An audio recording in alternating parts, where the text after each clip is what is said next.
नमस्कार दोस्तों, स्वागत है आपका अपने चैनल अल्टीमेट नॉलेज पर। दोस्तों, इसे आप लोग भारत का भाग्य कहें या फिर दुर्भाग्य, ये आपके ऊपर निर्भर करता है। लेकिन हमारे देश की ये सबसे बड़ी समस्या है कि हमारे देश में दो तरह के लोग पाए जाते हैं, एक समस्याजीवी और दूसरे आंदोलनजीवी। जो समस्याजीवी लोग होते हैं उन्हें सिर्फ और सिर्फ समस्याएं गिनवाने से मतलब होता है, वो कभी भी समस्या के समाधान पर बात नहीं करते। और दूसरे वो होते हैं जो कि आंदोलनजीवी होते हैं, वो सिर्फ और सिर्फ आंदोलन करना जानते हैं, लेकिन उन्हें किस चीज़ पर आंदोलन करना चाहिए इस बात से उन्हें कोई भी फर्क नहीं पड़ता। दोस्तों, आजकल आप लोग राहुल गांधी को संसद के अंदर नीट पर चर्चा करते हुए देख सकते हैं। वो इस बात को कहते हैं कि हम नीट के ऊपर चर्चा करके विद्यार्थियों को इस बात का आश्वासन देना चाहते हैं कि हम लोग विद्यार्थियों के साथ खड़े हैं। लेकिन क्या कभी आप लोगों ने संसद की कार्रवाई को देखा है? क्या कभी आप लोगों ने इस चीज़ को महसूस किया है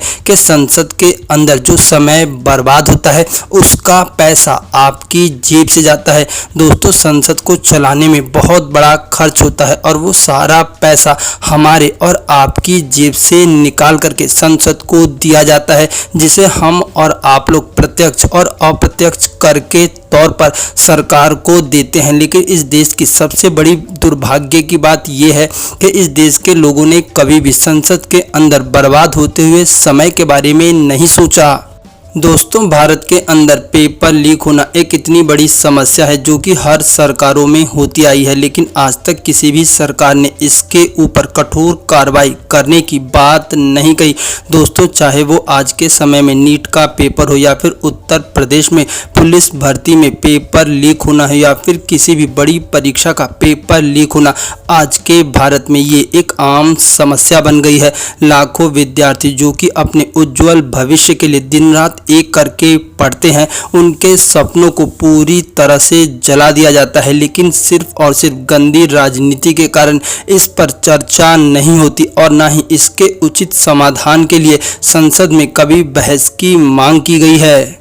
सरकार चाहे कोई सी भी हो, लेकिन किसी को भी विद्यार्थियों के भविष्य से कोई भी फर्क नहीं पड़ता। अगर भारत के अंदर इसे लेकर के कठोर कानून बनाया जाए तो किसी भी व्यक्ति की हिम्मत नहीं हो सकती कि वो पेपर लीक करा दे। लेकिन भारत का ये दुर्भाग्य है कि भारत के अंदर ही भारत के खिलाफ आपराधिक साजिश रचने वाले लोगों को इतनी आसानी से बेल मिल जाती है। उन्हें लेकर भी भारत के अंदर कोई कड़े कानून नहीं है, तो भला पेपर लीक कराना अपने आप में इतना बड़ा क्राइम कैसे हो सकता है? इसी का फायदा उठा करके कुछ लोग पैसों के लालच में करोड़ों विद्यार्थियों के भाग्य से पूरी तरह से खिलवाड़ करते हैं। लेकिन अगर देश की सरकार और न्यायपालिका इस बात को चाहे कि देश के अंदर पेपर लीक ना हो और करोड़ों बच्चों का भविष्य सुरक्षित रहे, तो इसके लिए हमारे देश की सरकार को ऐसे कठोर कानून बनाने होंगे जिसके अंदर पेपर लीक करने वाले व्यक्ति की पूरी तरह से संपत्ति जब्त होगी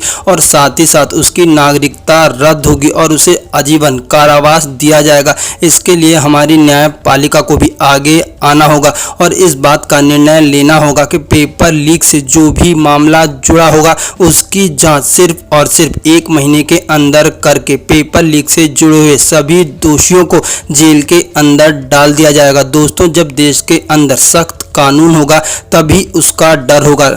लेकिन कभी भी किसी सरकार ने पेपर लीक से जुड़े मामलों में सख्त कानून लाने की नहीं सोची और ना ही इसके ऊपर सख्ती से कोई कार्रवाई की।